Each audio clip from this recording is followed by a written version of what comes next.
So yeah, when I first started college, I didn't know what I wanted to do. I had to declare a major. Economics didn't work out. Changed schools. You didn't just pick liberal arts like everybody else? Yeah, I wanted to do I thought I wanted to do like a Wall Street type deal, but nah, it was not for me. So changed schools, broadcasting, sports talk radio. I worked for a couple of years at it was a cluster of 5 radio stations: sports talk, rock and roll, soft like work music, and then. No, sure.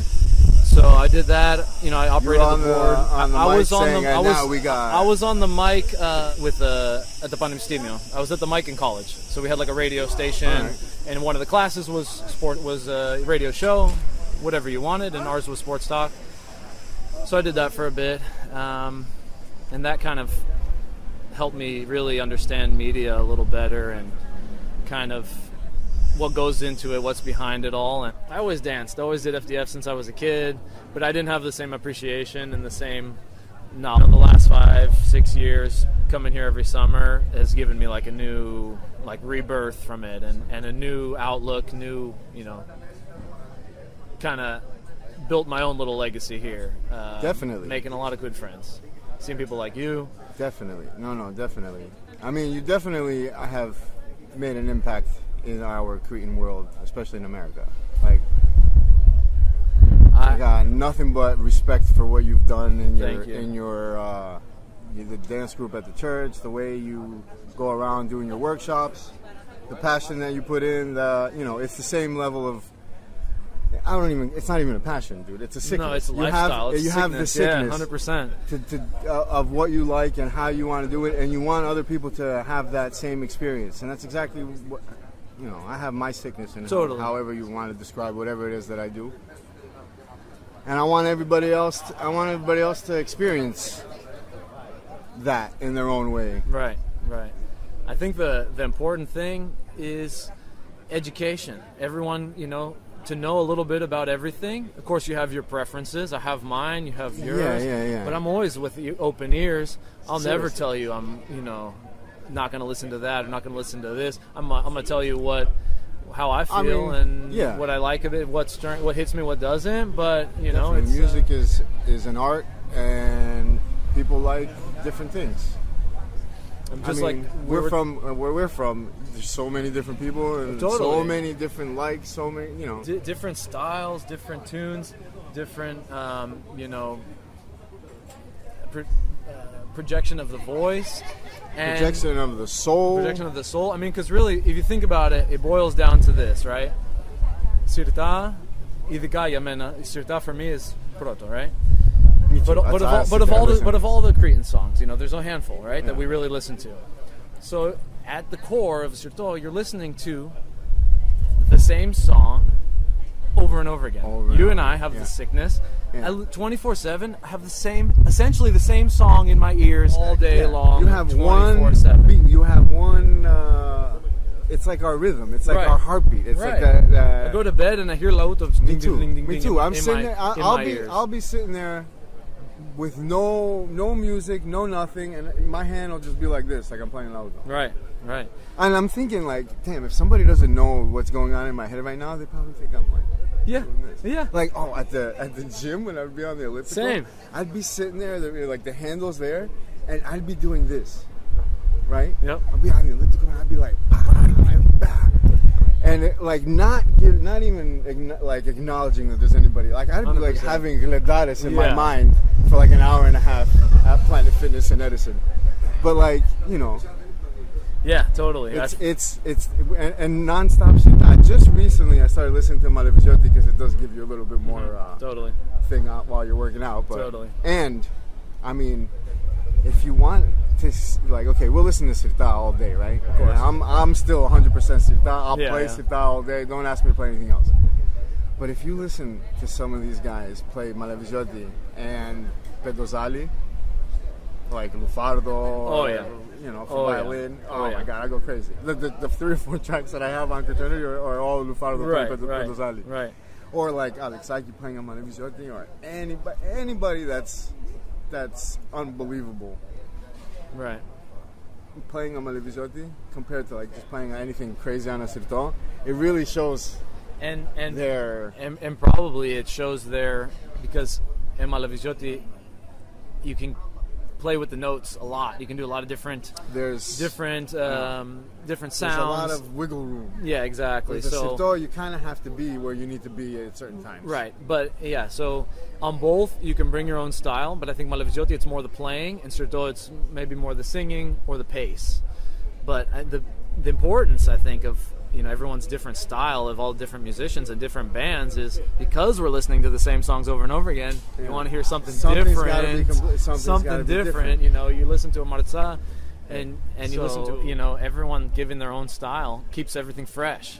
Yeah. You might be listening to like a Marza in one moment, and then something totally modern for Franciszkakis the next moment, tickling different fancies of the same genre. A lot of times I'll be listening stuck on one musician. I'll be listening to that for like months. I could sit there and go months listening to certain musicians without even like closing the folder or whatever, just not even caring about anything else. If I hear other music, now I'm into like listening to all old stuff. So I got these kids sending me new stuff every day. To me it's new. Yeah, right. But it's most of the stuff lately has been in the 60s, and it's important to know the roots. Listen. Not only the roots, but like live recordings of these people back then. And they were few and far between. They're hard to find. Live recordings of the technology was limited. Cunelli, live recordings of Scordalò, live recordings of all these people that we haven't heard these recordings. Right. Yeah, we haven't had access. Like as far as I know, in the past, up until the past couple of years, all the stuff that we've heard of all the older people were later recordings of them. Right. It wasn't in their prime. In their 20s, 30s. I'm listening to some of these recordings of Scordalò in the 60s now on some of these radio stations and some of this stuff. And then I'm comparing it to the live stuff that was out that I've had for years that was recorded in like the 80s and like right before he died in the 90s. Right. And I'm like, this is night and day in the way he's playing. Right. I'm like, yeah, it's still Scordalò, but it's old Scordalò. Yeah, exactly. Scordalò in his 40s was, damn. Yeah, right. Like, wow. And the same thing, I'm sure, is for the violins. I don't know them.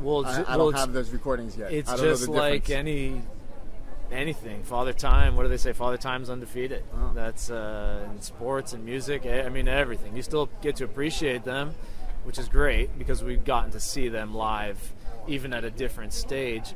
But yeah, I mean, it's unfortunate that we're so limited with technology when these people were budding and kind of writing the history for the next 100 years.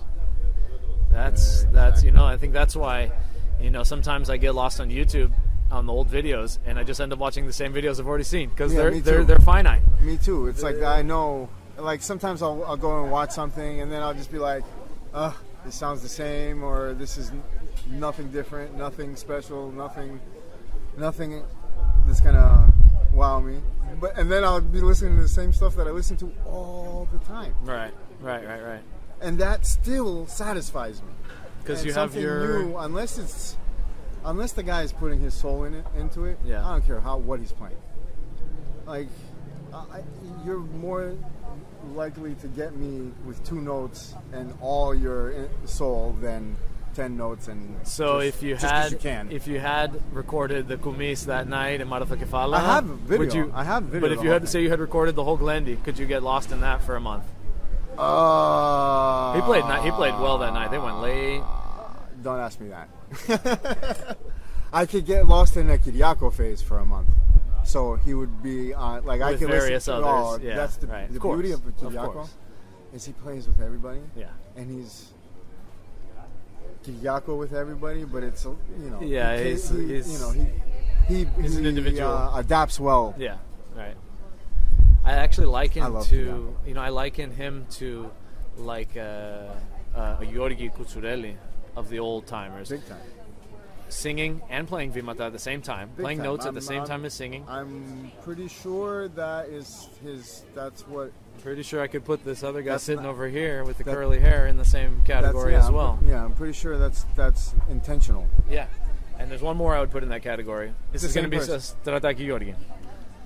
I've seen because I've seen him adapt to so many different examples players. Of that. Yeah, he's still young, of course. Oh, you're talking about of an adaptive nature or a Cucurelli nature? Well, Cucurelli also was adaptive. He was playing with Nafti, but he also played with the Kyriakos is very Cucurelli-ish. That's what I mean. But not in an adaptive playing with other people, because he did that too. But very in a okay, so that's what I was saying. So I guess. But I agree with you too, because he did play with others, but he brought himself. Wow. It was.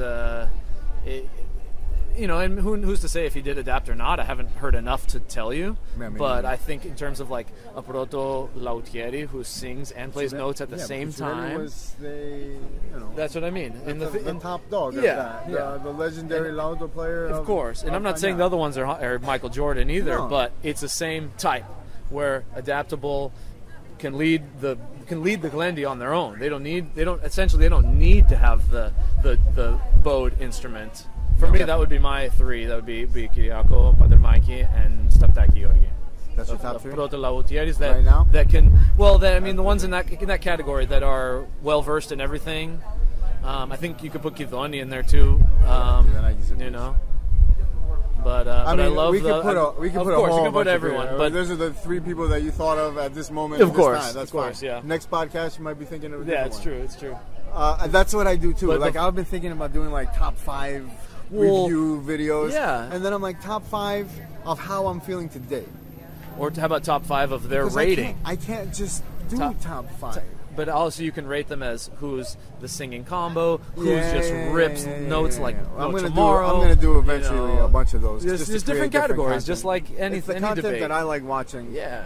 That I could adapt to our world and make it so that. Yeah, exactly. So that's kind of what I want to do.